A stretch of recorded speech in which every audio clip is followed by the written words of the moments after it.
So first off, I'm Angela Stewart. I'm with the Population Health Alliance and the Battle Creek Community Foundation, and we have another staff person on. So I'll let Cicely go ahead and introduce yourself. Hey, good evening, everyone. I'm Sister McLaughlin, also from the Population Health Alliance. I'm a program manager, and I've been working with most of your lead ambassadors to coordinate the ambassador project. Great, thank you. And I just want to welcome Dr. Nettleton to our Zoom meeting tonight to provide us with a lot of good information, really focused on the booster as well as the 5 to 11-year-olds, and hopefully we're going to get to some content around some masking. And what do we need to know about the variants and the masks, and so all those questions that you've all been hearing as you've been out talking with folks in the community. So I'll let Dr. Nettleton introduce yourself and to the group. Sure. Good evening, everybody. Will Nettleton. I am a family physician. I work at the medical school in Kalamazoo, see patients in the clinic and the hospital, teach the residents. I also serve as medical director for Calhoun County Public Health Department and also Kalamazoo County Health Department. Very happy to be here and help support all the important work that you are doing. I really do believe that, those relationships that folks have in the community and the messenger is really important to get out this, I think, critical information to help protect our entire community. Thank you. And also just one more thing, if you have questions while we're having this discussion, please feel free to, you can add it to a chat, you can use the raise hand. Right now I've muted everyone, but if you have a question, you are able to unmute just so we don't have any kind of background noise that's happening. So why don't we go ahead and jump right in, and Dr. Nettleton, could you tell us a little bit about what our ambassadors should be, how they should be responding if people are asking, why do I need a booster, especially if I've already had 2 shots of the COVID vaccine, if I had a Pfizer or Moderna, why would I need a third?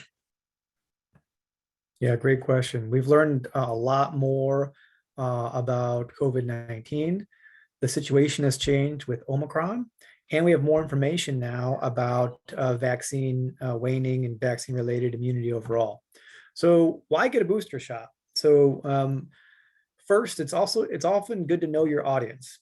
So if you're an adult, so over the age of 18, particularly if you have an underlying medical condition, but we know now with a solid amount of evidence that the additional booster shot really reduces your risk for severe disease, hospitalization, and death.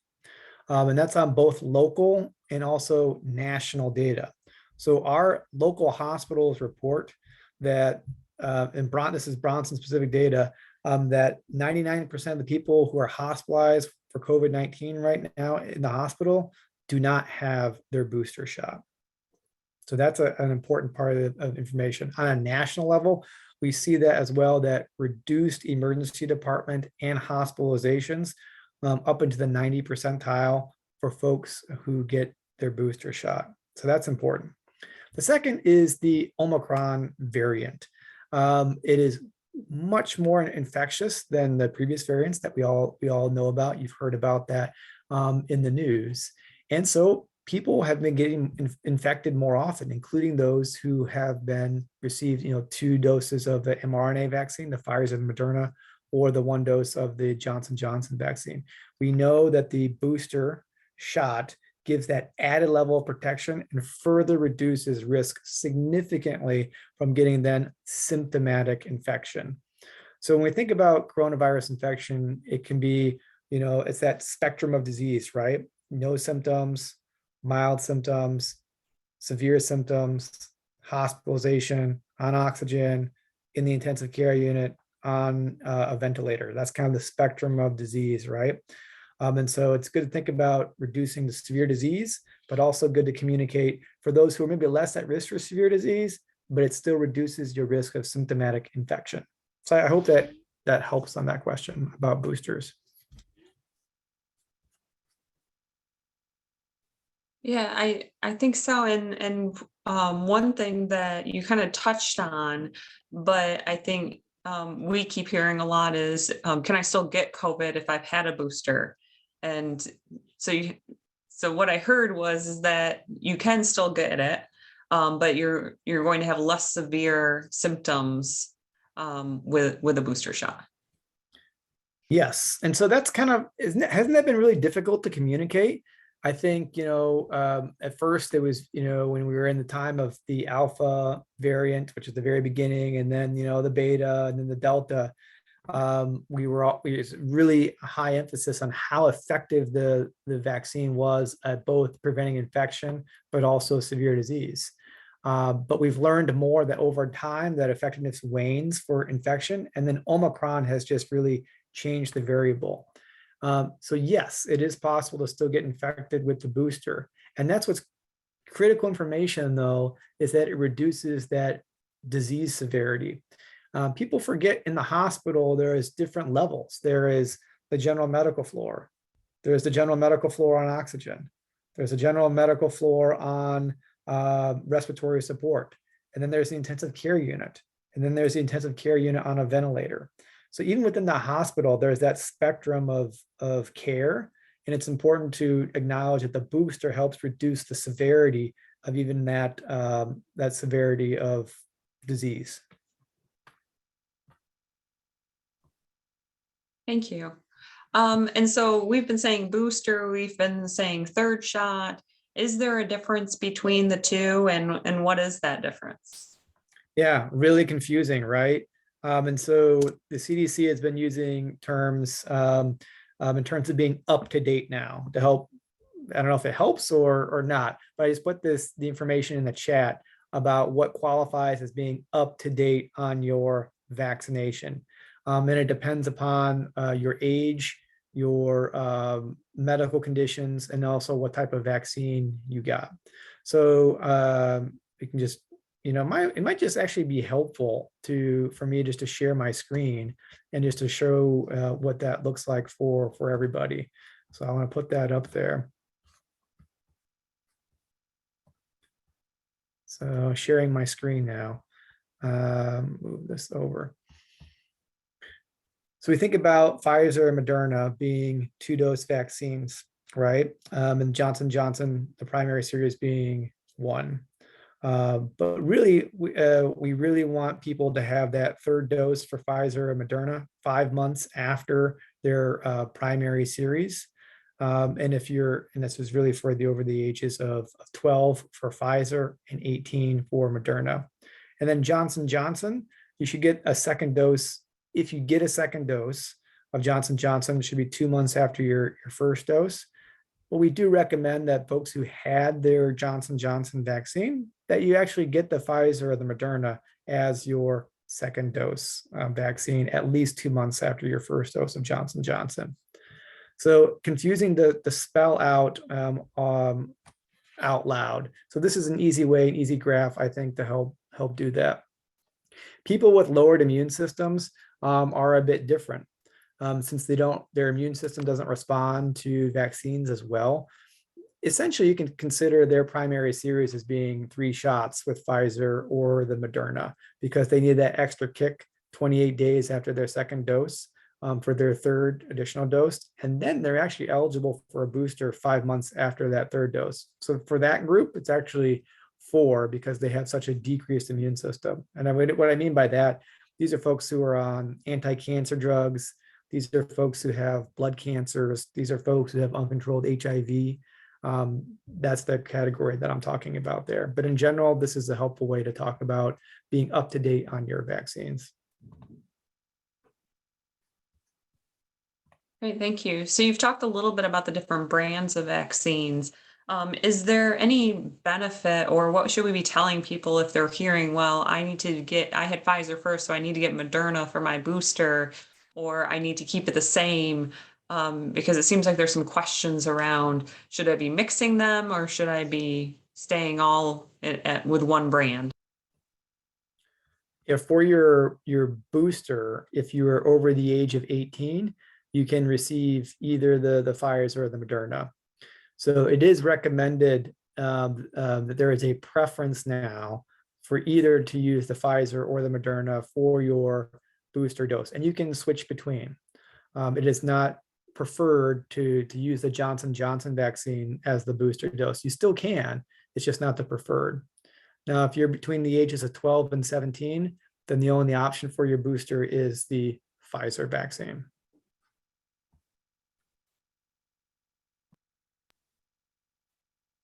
Okay, and then we had a couple other questions around the booster.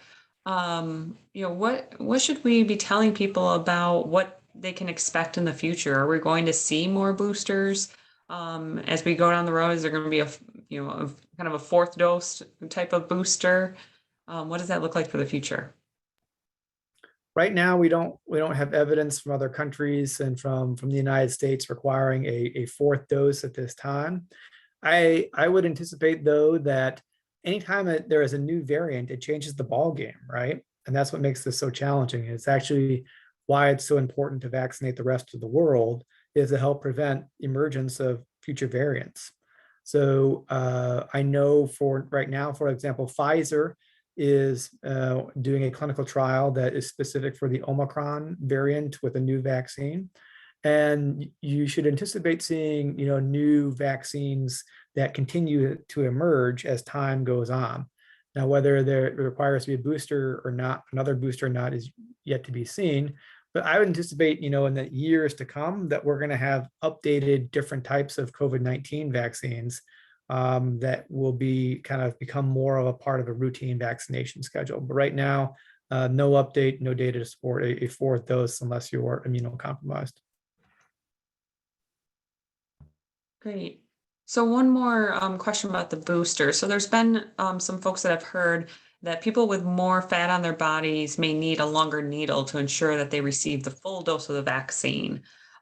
Is this true? And do they need to bring it up at their appointment when they're getting a vaccination? So all COVID-19 vaccines should be delivered into the muscle. So it goes into your shoulder muscle, the deltoid, if you're an adult.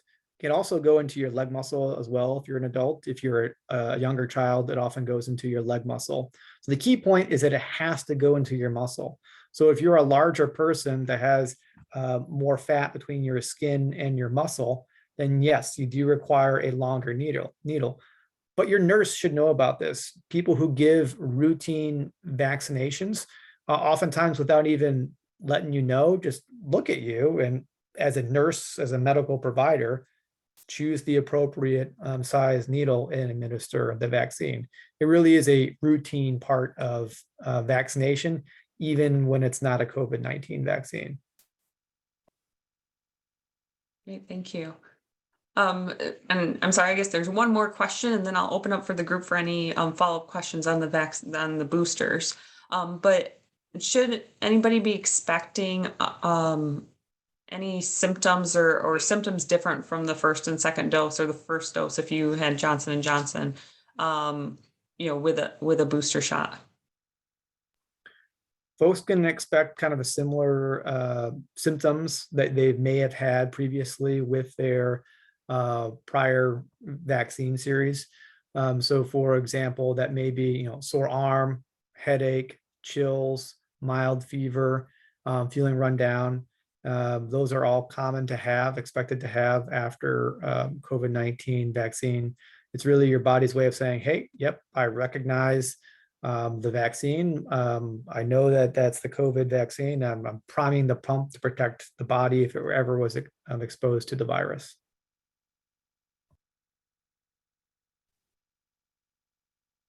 Okay, thank you. Are there any questions from the group for Dr. Nettleton about the booster shot before we move into the 5 to 11-year-old? If you have a question, go ahead and unmute, or you can raise a hand or even use your chat.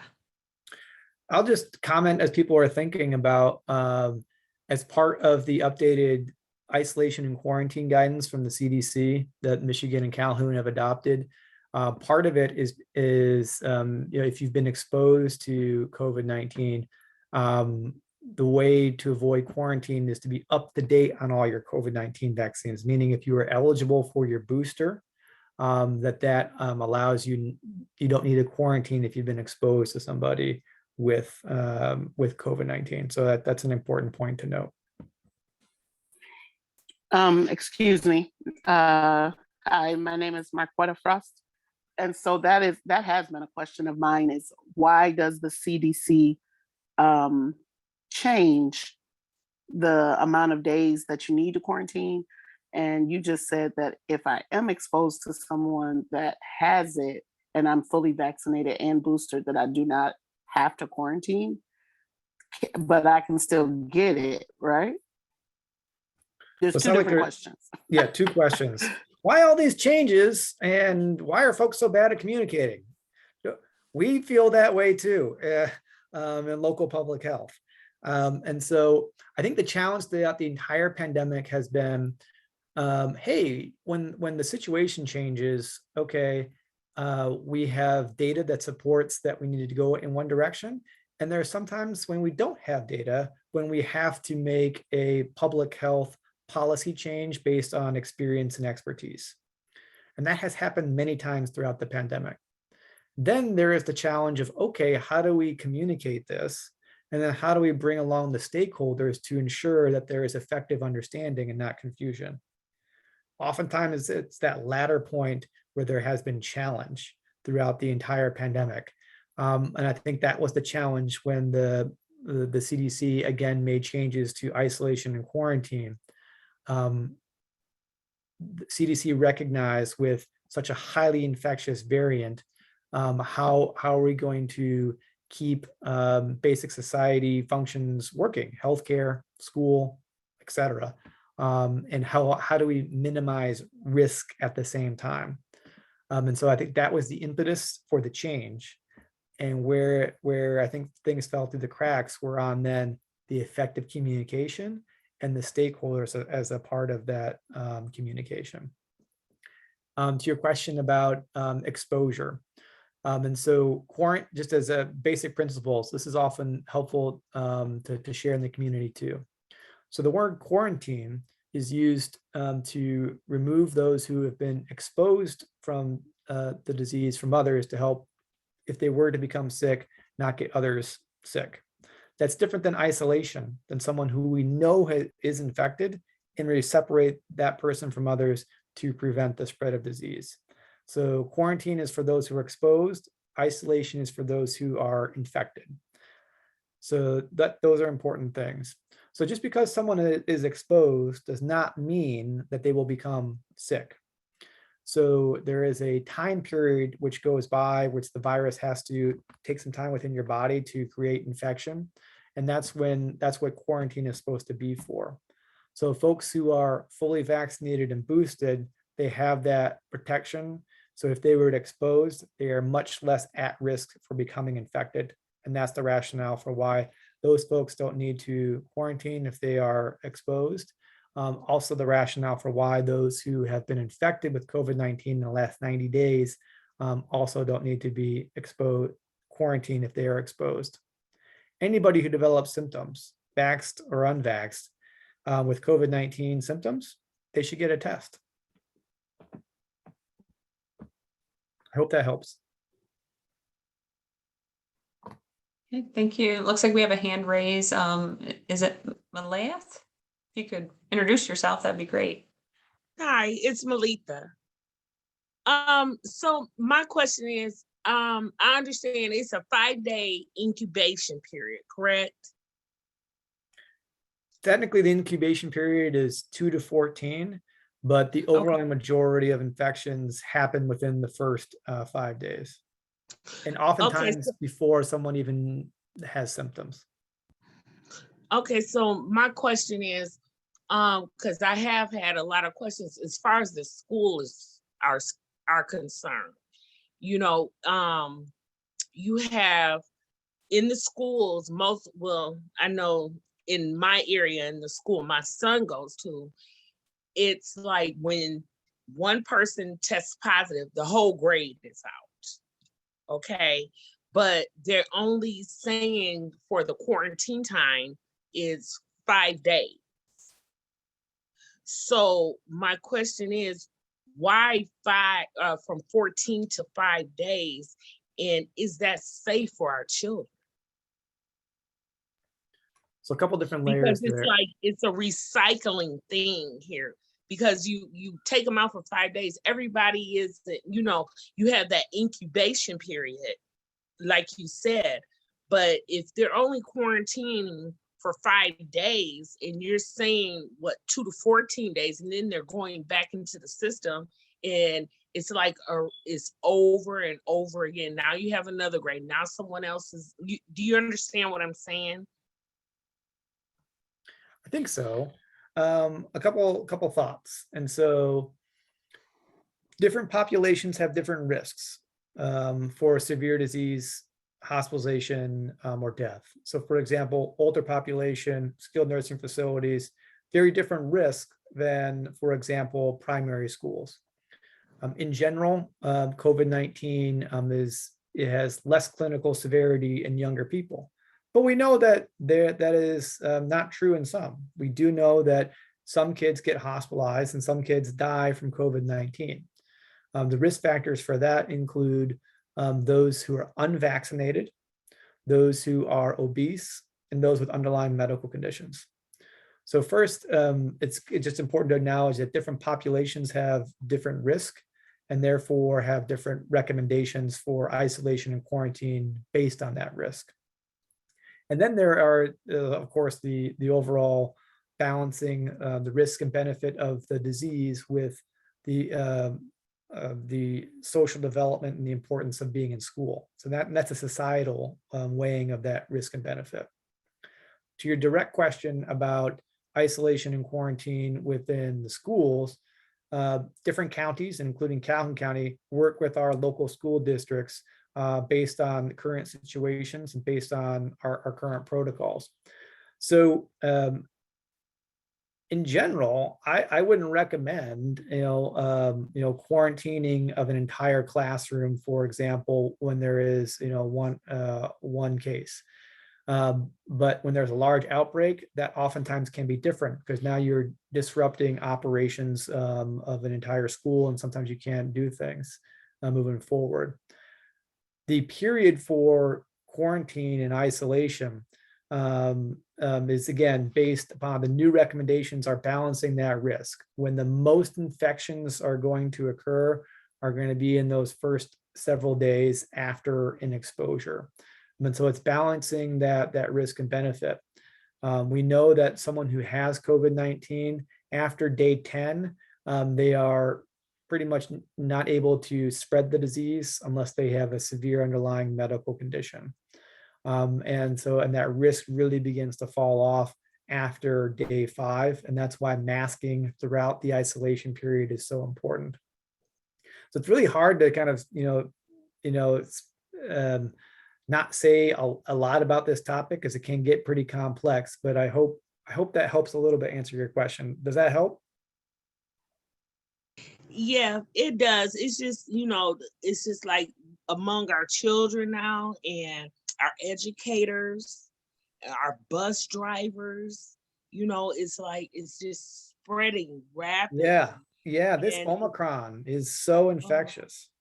And it's horrible because, we're trying to protect our children, our elders, and when they come, it's like vacation, like Christmas and New Year's. People went and visited people, and then you come back into the system, and anything that you may have contract is bringing right back into the school, and it's just like it's over and over and over. People are getting infected. The kids are getting infected. They're shutting a grade down, and then they're sending the kids home. And I'm just wondering, maybe we should try to get a hold on this before we send our loved ones out into the community like this. Mm-hmm. And all the work you guys are doing, it's important to get that word out, how important vaccination is. Vaccination is such an essential way to help stop the spread. And we know it's the best way to prevent severe disease, hospitalization, and death. And we really need to continue to wear those masks indoors. We can talk more about those different masks that Angela talked about as well, and how testing is important too. And I'm happy to talk more about testing as well. Yeah, that is important. Testing is I think we should get like more testing sites and more clinics, and because I think that'll help a lot, especially in the school system. Thank you. And just when you mentioned masks, if you're one of our Battle Creek ambassadors, Meyer on Beckley Road is handing out 3 N95 masks to everyone that come in. So go down and pick up your free masks if you get a chance. And you can share that as well. I see Lil's iPhone, it has a hand raised. That'd be me. My name is Katina Hall. I work in the school district, so I'm behind her. I'm probably got a question behind her that's the same. Now, with parents with multiple kids, they send them home from school, but the siblings still can come to school. Really not understanding that. How you can still send the other sibling to school when the other one been sent home. And then I don't know, to me it's hard to isolate the kids. They're not doing it. So I guess my question is the kid, what is they solving by sending one kid home and not the other? Yeah, thanks for the question. There's a lot of depends in there, but one important key point is that we consider school exposures different than household exposures.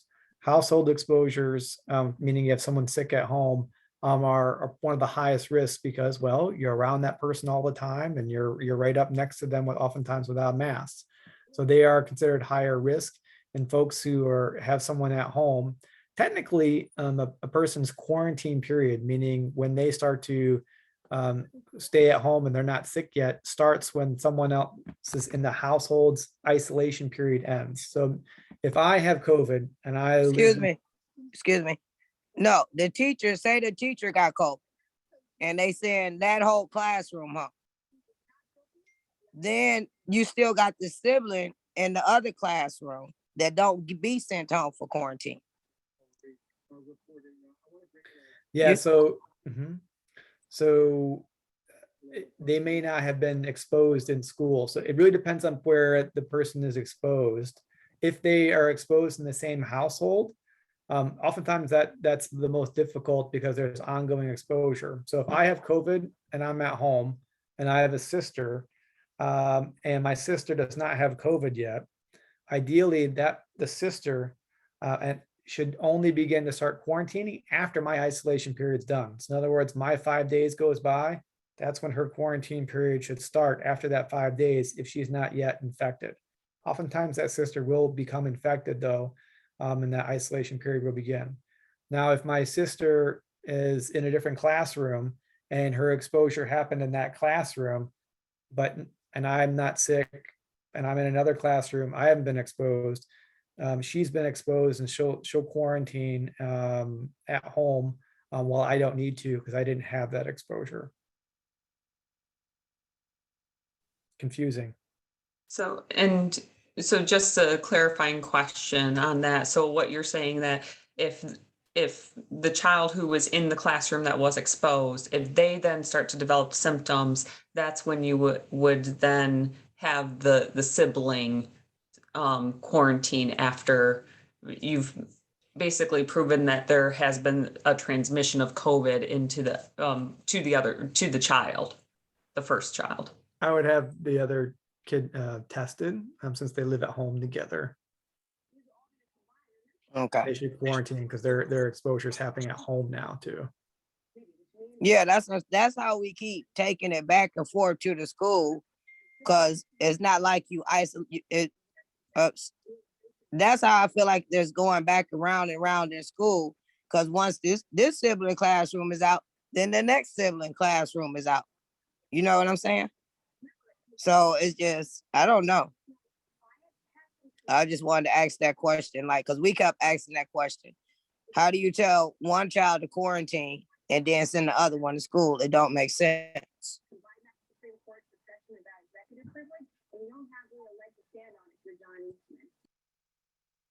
Yeah, thank you. It looked like, do I have another hand raised, Mary Mann?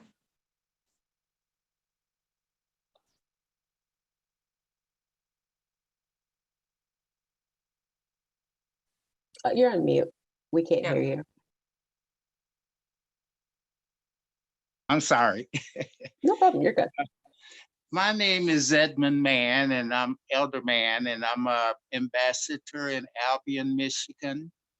And my question is, once you have an underlying disorder and you receive the vaccine, is it expected that the chills you might receive or whatever as a side effect of the medication, if you have an underlying disease, would that last longer than normal? Like you might have a chill instead of it lasting a week. If you have that underlying disorder, could it last 2 weeks? Could you expect it to last 2 or 3 weeks? If the question is about expected side effects after a COVID-19 vaccine, I would expect that those symptoms only occur for a couple days or so. They normally don't Even- last more than 3 days. Oh man, even if you have an underlying disorder, it's the same for everybody. In general, in the clinical trials, yes. I wouldn't expect, it wouldn't be unexpected to have adverse effects from the vaccine lasting more than several days. Okay, because and that may be a question asked by somebody who's experiencing longer than normal side effects because they are diabetic or have high blood pressure. So you're saying basically it's the same. Yes, and I would, folks who have an underlying medical condition like diabetes and high blood pressure are the folks who really need to get vaccinated because they're at the highest risk for severe disease, hospitalization, and death. Okay then. Okay, I'll let them know. Thank you. You're welcome. Great, thank you. So we've talked a lot about children. So Dr. Nettleton, can you talk a little bit about what the response should be from our ambassadors about why do children need to be vaccinated against COVID-19, especially when we've heard previously that they're not at risk for serious infection? Well, and that would be a misnomer. They are less risk, but they are not at no risk for severe consequences from COVID-19. That was particularly true during the Delta variant. So kids can get COVID, they can get severe disease, and in very rare cases, they can have this something called MISC, multi-system inflammatory response. In other words, throughout their entire body, lots of inflammation in a person's body. And this happens several weeks after a kid gets COVID. And it's severe enough where they actually wind up in the hospital in the intensive care unit. We know that the COVID-19 vaccine prevents hospitalization and death and prevents the complications such as MISC. So although it may be rare for a child to end up in the hospital with COVID-19, it can and has happened in our community. Unfortunately, in Kalamazoo County, where I also serve as medical director, we have had 2 COVID-19 pediatric deaths, meaning kids have died of COVID in the last couple weeks. We've had 2 cases. One child was infected at the time when Delta variant was predominant, and one child who had Omicron. So again, just to reiterate, the kids who are at most risk for severe disease, hospitalization, and death are kids with obesity, kids with an underlying medical condition, and kids who are unvaccinated. Those are the kids that we see wind up in the hospital. So important reasons to get vaccinated. In the clinical trials for the Pfizer vaccine, 5 to 11 years old, was found to be very safe and highly effective at preventing infection. And now tens of millions of kids across the United States have been vaccinated. And so now we have all this other data that supports that it is a safe vaccine, and particularly for 5 to 11-year-olds. And so that's important information to share. And that our rates in Calhoun County are low as compared to, for example, in Kalamazoo County. So you talked a little bit about safe for children. How do we know that it's safe? If someone comes to us with a concern of, I'm worried about the long-term effects of the vaccine on my child, what should we be saying to them? So there is no evidence to suggest that there is long-term effects from any other type of vaccine besides COVID. We've never in our experience with other types of vaccines seen long-term effects. When there have been those rare serious side effects from a vaccine, they happen within the first couple weeks of receiving a vaccine. Where we do have evidence is for the lasting effects of COVID. We know the consequences of COVID-19, and scientists are still trying to figure out this long haul COVID, if you will, these symptoms that persist more than a month after COVID as well. So we do see that data, but we have no experience with long-term effects with any other type of vaccine. We don't just see it. We don't expect it from COVID-19. We do expect it with COVID-19 infection. Thank you. We've had these different vaccination clinics in the community. Some have adult vaccination, some have children, some have both. So is there a difference between the vaccinations for adults and children? Yes, the pediatric vaccine for 5 to 11-year-olds is a Pfizer vaccine. It is 1/3 the dose of the adult Pfizer vaccine. So they are different. So for 12 and older, it is the same formulation for Pfizer. The 12 to 17 is the same as 18 plus for Pfizer. The Moderna vaccine is different. That's for 18 years and older. And Johnson & Johnson, that's different. That's for 18 years and older. Okay, thank you. I'll pause here and see if there's any questions on the child vaccinations or pediatric vaccine from the group.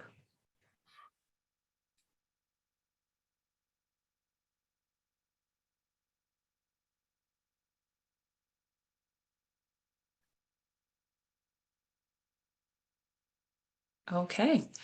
So the next topic that we wanted to talk a little bit about was managing COVID-19 symptoms at home.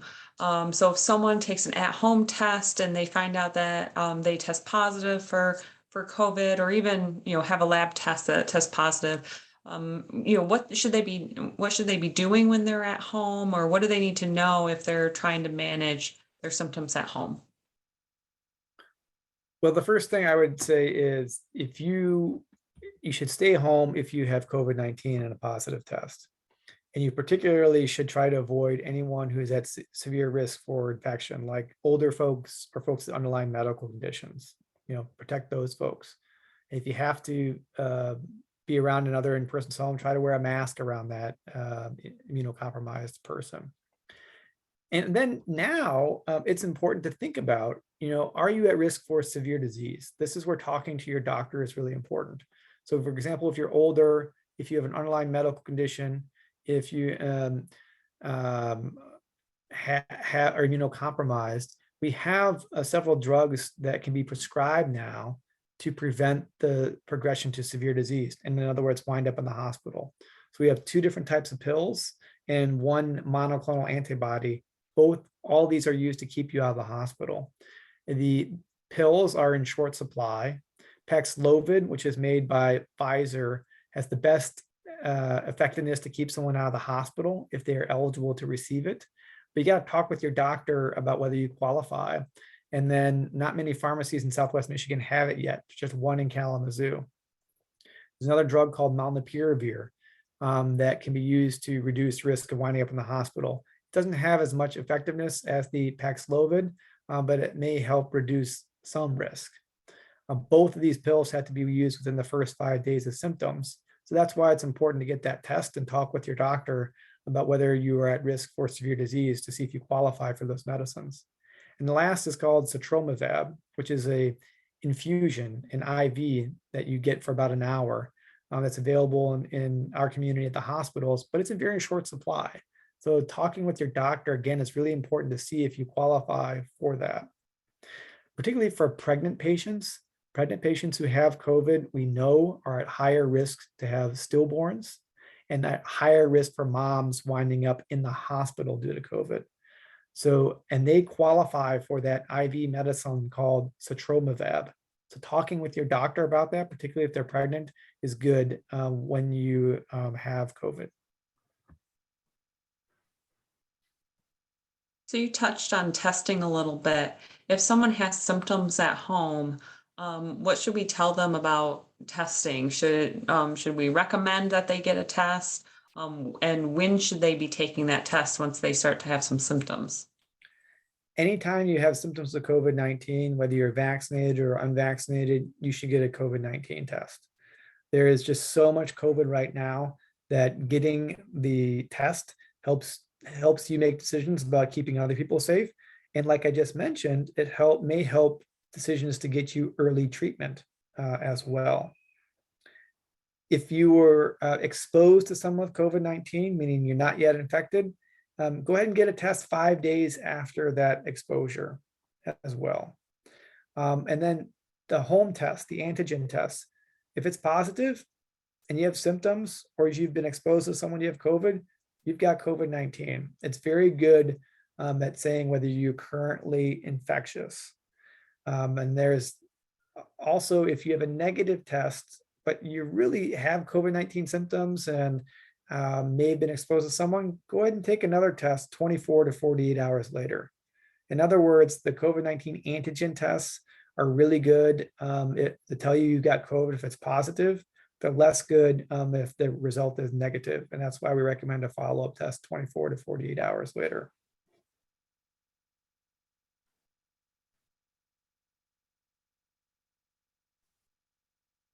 Okay, and so you also touched on masks a little bit, well, a lot as we've been talking about masks a lot.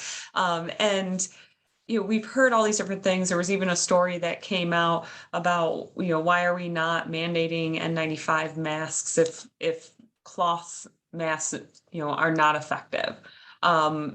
Just because of things that folks have been hearing in the community. So what is the difference between these masks and what should we be recommending for folks out in the community? Anybody right now, when you are indoors and in public spaces, should be wearing a mask. It's just really important for your own personal protection, but it's just important to help reduce community spread. And it's correct, not all masks are created equal. And the Omicron variant has changed the game.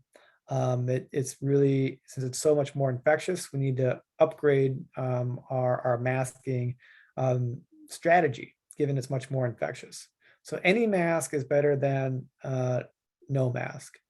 But the ones that will give you the most protection are the N95 mask and the KN95 mask. The N95 masks traditionally have been used by healthcare workers, have been regulated by occupational health specialists, have had a fit test, and it really just filters out 95% of virus or bacteria when it's properly worn. The KN95 is very similar to the N95 mask. It just hasn't gone through that. It doesn't have to be used in that regulatory approach to keep healthcare workers safe, but it still is on that level of filtering out 95% of that virus. Then the second tier would be a surgical mask. This helps filter out virus by what was on the actual surgical mask and the material that's on it too, and the electrostatic charge where it disrupts how particles move through it. The least amount of protection is the 2 or 3 layered cloth masks. Earlier in the pandemic with less infectious virus, it may have provided additional protection, provides less protection now with the Omicron.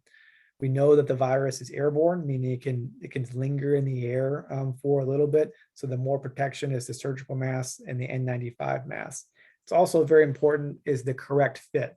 It's got to be along your cheek and around your ear, the nose band coming up and being tight. The correct and the consistent wearing of a well-fitting mask is very important too, to give you the best protection and for you to protect others. And I heard you saying that everyone should wear a mask indoors. So does that mean if you are vaccinated and have had your booster, you still wear a mask? Yes, at this time, there's so much virus that it helps protect you, your neighbor, and also just keeps basic functions going, like school and like healthcare. You mentioned that this Omicron variant spreads so quickly. Like, what makes it different than some of the other variants we've seen through this pandemic? Yeah, and scientists are still figuring that out. But in a nutshell, there was a lot of mutations in the coronavirus, and it adapted to being just able to infect cells much easier. And scientists are still trying to understand, the why behind that. And essentially, the fact that we have so many unvaccinated people in the world, it just gives more chance for the virus to adapt and to mutate and to evolve, because it's got billions of different people to do that in. So the more we vaccinate, the less opportunity the virus will have to change and for variants to emerge. Thank you. So we're coming up on about 10 minutes left in tonight's session. So before we open it up for any additional questions around COVID, testing, masks, any kind of vaccinations, I just want to give you any time to cover, Dr. Nettleton, if you have anything else that you feel like is really important that our ambassadors know and should be getting out into the community. I think the work everyone's doing is just so important, and the messenger does matter. And sharing that, sharing the why of why you're out in the community, I think is really important. That authenticity, showing that you care. And for me, when I think about, all the suffering that healthcare workers see, people don't see that. And, we who work in healthcare are kind of suffering what's known as moral injury, because we continue to see preventable suffering. And sometimes people are angry at healthcare workers as well about their diagnosis.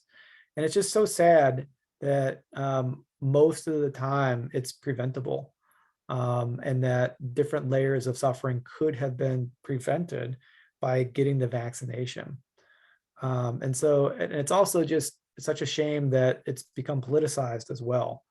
So I think sharing that, we're out here, we're sharing this information because we care about our community, we care about you. For me, which I think is really important, and just to acknowledge that people are tired. We're tired of this. 2 years into this, who would have thought we would have been here right now, and yet here we are. So just acknowledging that frustration, I think is important too. And again, for me, it's just preventing that suffering, which is preventable.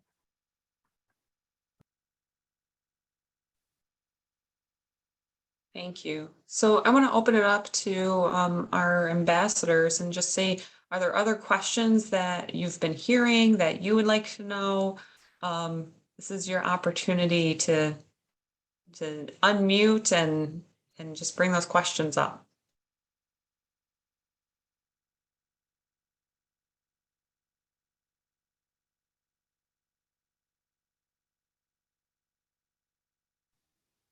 So this is Melita. Moving forward, what will be our responsibilities now so that we can spread awareness? What is our job moving forward so that we can get this new information out to the communities that we're working in? Yeah, so I think I can cover that a little bit, and Cicely, if I miss something, I'll have you jump in. But we're looking at what some different opportunities are for you all to continue the work that you're doing, because we've done a lot of door-to-door work. It's cold now, so that's much more challenging. And so we've been looking at opportunities for reaching out. We have some homebound individuals that need help with scheduling vaccines, where we have providers that would come to the door and schedule that vaccination. So we'll need some outreach with that. Also, we've been talking about working through social media as well, and providing some opportunities for you all to share through your social media information that you're hearing tonight, and also from other trainings. And I'll see if Cicely, was there some other pieces that we're working on? I think you've covered most of the things that the ambassadors would be working on directly. I know there was also conversation about us needing more clinics and testing sites in Battle Creek and Albion. And we are, like SPHA and our other community partners in the county, working on trying to get additional testing sites and home tests to people, and vaccination clinics. A lot of resources are now becoming a little bit more scarce due to staffing issues. So funding isn't necessarily a problem, but having people who are qualified to give the vaccines, and then actually getting those people to the correct place, because they're not always with the same organizations, is the main hurdle. But I will also be communicating with your lead ambassadors with any updates for work for you all, and then also changes to any testing or vaccination sites. Thank you. And I would just One add, more- yeah, ahead. I just wanted to add, if you have ideas, talk to your lead ambassador, or the person that's your contact person, and let them know what your ideas are, because we can also, we're taking ideas of how we can get more of this message out. Are we going to continue calling only for vaccination clinics, or just to spread awareness? So I think that's going to be dependent on the area, because we have ambassadors that are in the different Battle Creek areas, and then over in Albion. And so we're talking with with all the locations about what the needs are, and then what those phone calls will look like. So some of it might be calling to just see if someone needs help with signing up to get a vaccination. And then some of it might be very specific to, we have a list of folks that are homebound that we need to ask them if they need someone to come to their home. But it will really depend on the location.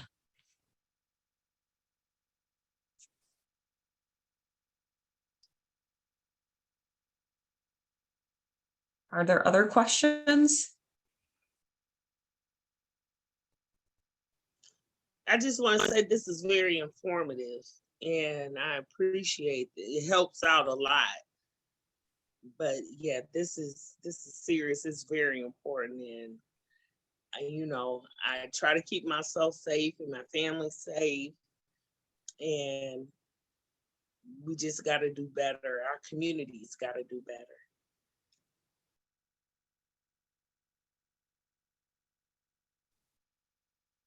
Yeah, thank you.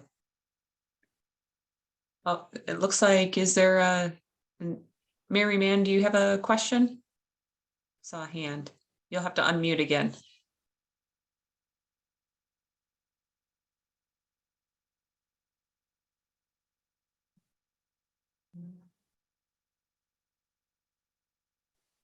You're still Oh, you're muted. muted. Mhm.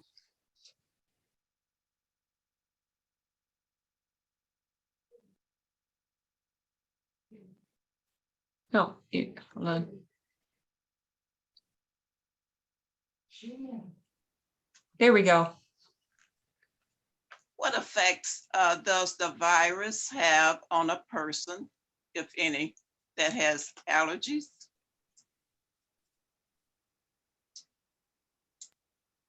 Yeah, I wouldn't consider allergies as being a disease that puts a person more at risk for severe complications from COVID-19. I think oftentimes what we've seen is that people think they have allergies, but it actually is COVID-19. And so just more the reason to test.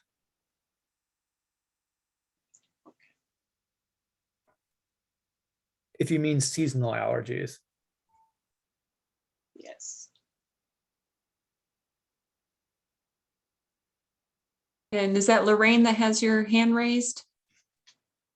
Yes, you're not connected to audio though, Lorraine, so we can't hear you.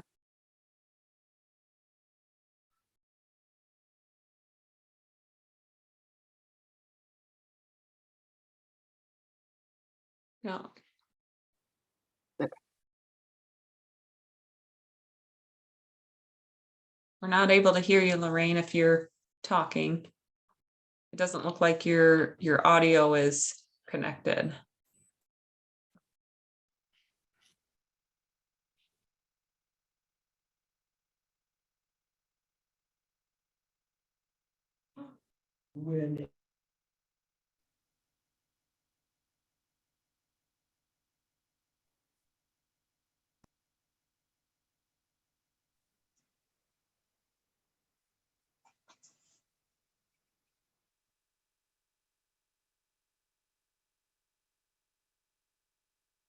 It looks like you're connected through your phone, so you might have to unmute your phone.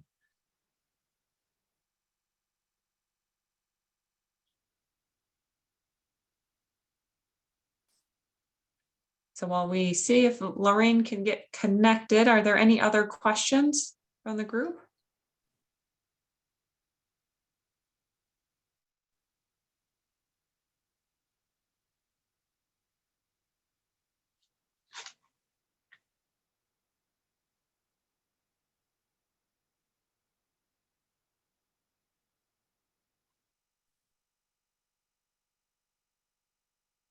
Okay, so what we'll do, Lorraine, if you can send your question to Cicely, we'll get a response for you. Hopefully that will work, or if you're not able to type it into the chat right now. And we can follow up. I'm unmuted now. It says, Oh, there you are. Yes, we can hear you now. Yeah, Now we can hear you. rough. Well, speaking of, that question the other person asked, now, I have allergies, summer and winter. And since the COVID has been so bad, if I miss taking my allergy medicine, I get congested. A couple of times it scared me to death. I thought I had COVID, so I went and got tested at a regional lab, and they said, no, I didn't. But now I have to take my allergy medicine every day. I can't miss a day, because if I don't, I have symptoms. At first, it scared me. It's like COVID. My nose get all plugged up, and I'm just miserable. But I found that if I take my allergy medicine, I don't have that feeling. But it was some of the symptoms were a little similar to COVID. But I had spoke to my doctor about it, and she told me to just make sure I continue to take my allergy medicine, and then if I feel I do have to go get tested again. So that's what I did a couple of times.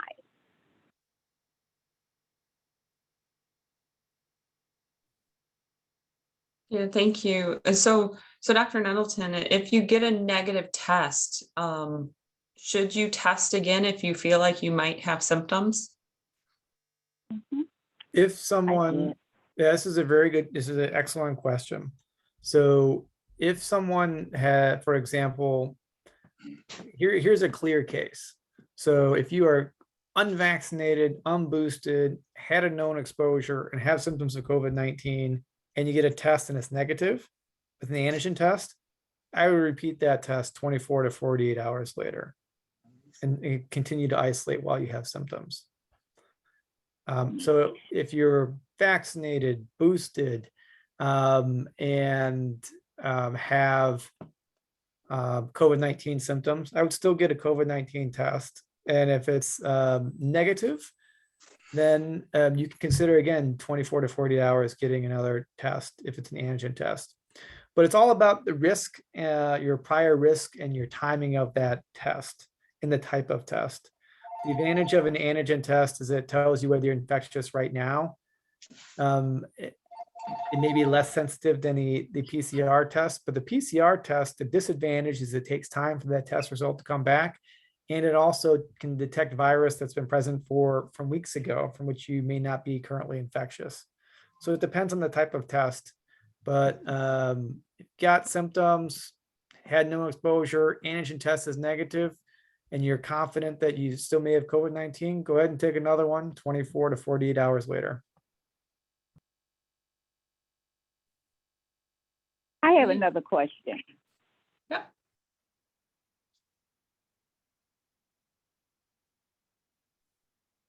Go ahead, Lorraine. If you come down with COVID and you stay in from 5 to 10 days, how long do you have to wait before you can go and get your booster shot? Now I have been asked that question. I want to make sure I gave out the right information. How long are you supposed to wait? I heard it was 5 months. So you are eligible to receive your booster. Well, first, let's just clarify when you should get your booster. So if you had a Pfizer or a Moderna, you should get your booster 5 months after your last dose. If you had your J&J, you should get it 2 months after your last dose of J&J. Now, if you had COVID sometime between your second and your third dose, the booster, then you should still wait that allotted period until that time goes by. Now, if more time has gone by, more than 5 months has gone by, and you got COVID and you hadn't got your booster yet, then you can make a judgment call. You can actually be eligible to receive it after you're out of isolation. But you could also say, talking with your doctor, hey, I probably have a little more protection now since I just got infected. I probably have about at least 90 days more protection than others. And you may opt to wait a little bit longer before you get that booster, since you essentially got boosted by getting infected. And so there may be some depends in that situation. But if you had immunocompromised for any reason, that would be different. And I would get the booster as soon as you were eligible. But I wasn't speaking of me because I've been boosted. I've had all including my booster. But I was just asked that question from a couple of people that they only had, just the Pfizer 1 and 2, and they weren't for sure. And I told them, I said, did you get a card? Look on your card. And that would help you quite a bit to help you decide when to go and get your booster shot.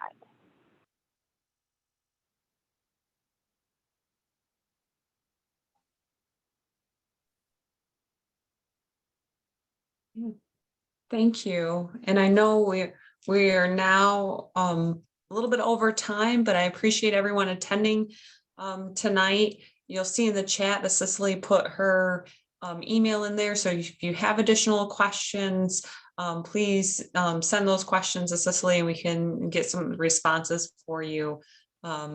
But thank you, Dr. Nettleton, for helping us out tonight and answering a lot of questions. And thank you everyone for attending. I hope you all have a great night. Thank you all for all your excellent work and your dedication to the community. Thank you. Thank you. Where did you say we could find the email at? I didn't see it on mine. It's in the chat, but also your lead ambassador should have my email address, or if you're from Albion, you can likely get it from Rod or Alfreda. It is just my first name at BCC Foundation. Okay, hold .org. on. I can write that down. Okay. You said P. B as in boy. Okay. CC. Yes, ccfoundation.org. Okay. All righty. Great. Thank you. You have a wonderful night.